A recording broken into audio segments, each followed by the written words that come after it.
Hello, I'm Heather Dawson, and as always, it's a pleasure bringing you the best of California every week on our show. So let's start off our show with someone who is a familiar face. In 2012, Ann Romney wholeheartedly embraced the challenges of the presidential campaign trail beside her husband Mitt, even though she had been diagnosed with multiple sclerosis in 1998. Today, she is focused not on politics, but on people she hopes to help. Ann Romney's memoir, In This Together, My Story, has already spent 7 weeks on the New York Times bestseller list. Brent Weber had a chance to sit down with Ann Romney and learn that while her MS is in remission, she is working harder than ever to fight the disease and more. Oh my gosh, they're up there too. Ann Romney is no stranger to the spotlight. She's graceful, making her way through the crowds and on a global stage.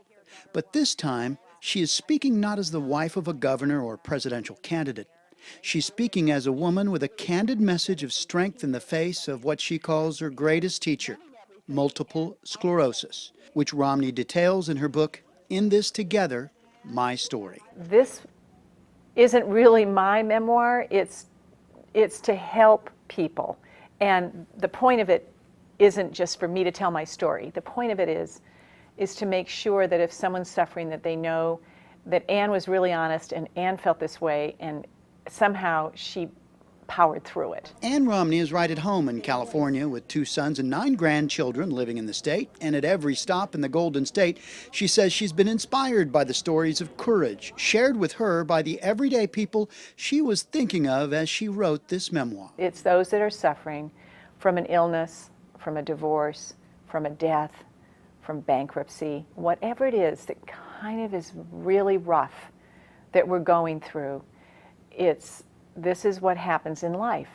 And all of us will have our turn going through those really tough things. I like to say that it broke my heart, but in breaking my heart, it opened my heart for a greater ability to have compassion for others and care for others.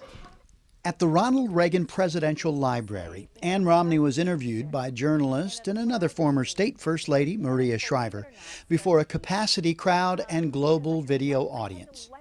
Her message wasn't just about what she has overcome, but about what she says will happen in the near future as the result of work being done at the Ann Romney Center for Neurologic Diseases.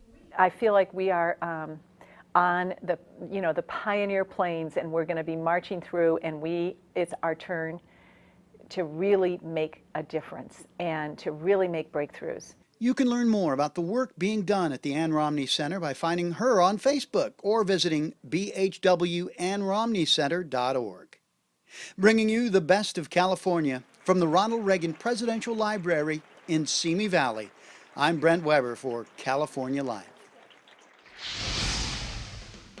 Romney said she hopes 2017 will be a breakthrough year for researchers who are close to human trials for an Alzheimer's vaccine, as well as a new treatment for ALS. And you can see Maria Shriver's Architects of Change interview with Ann Romney by visiting the Reagan Presidential website. You can also hear more of Brent's interview with Ann Romney on our website at californialifehd.com.